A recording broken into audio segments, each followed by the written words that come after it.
रामभद्राचार्य ने प्रेमानंद महाराज को क्यों दी खुली चुनौती।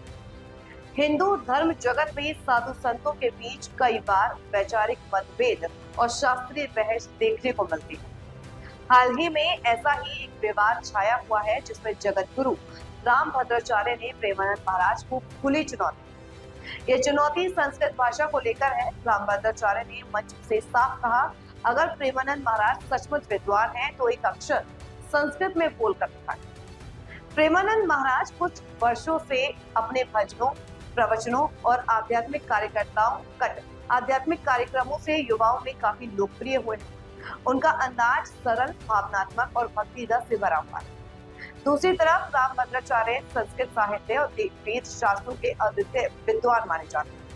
वे तुलसी पीठाधीश्वर है और संस्कृत, वेदांत और रामायण के गहन अध्ययन के लिए प्रसिद्ध है। यही कारण है कि दोनों संतों की छवि अलग अलग वर्गों में स्थापित है। एक ओर गहन शास्त्रीय पंडिताई तो दूसरी ओर भक्तिभाव से भरी सहज भाषा। चुनौती क्यों?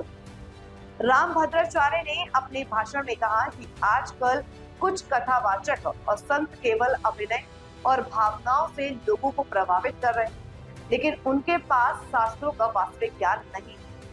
उनका इशारा सीधे सीधे प्रेमानंद महाराज की ओर था। इसी दौरान उन्होंने कहा कि यदि प्रेमानंद महाराज वास्तव में शास्त्रों के ज्ञाता हैं तो उन्हें संस्कृत का एक भी वाक्य बोलने में कठिनाई नहीं होनी चाहिए, लेकिन वो ऐसा नहीं कर सकते। इस बयान से विवाद और गहरा गया। संत समाज की प्रतिक्रिया। इस चुनौती के बाद सोशल मीडिया पर बहस छिड़ गई। प्रेमानंद महाराज के समर्थक कह रहे हैं कि भक्ति का मार्ग केवल संस्कृत ज्ञान पर आधारित नहीं। तुलसीदास ने भी अवधि में रामचरितमानस लिखकर भक्ति को जन जन तक पहुंचाया। दूसरी ओर रामभद्राचार्य के अनुयायी तर्क दे रहे हैं कि शास्त्रों का गहन अध्ययन और संस्कृत में दक्षता ही असली संत की पहचान। असल मुद्दा।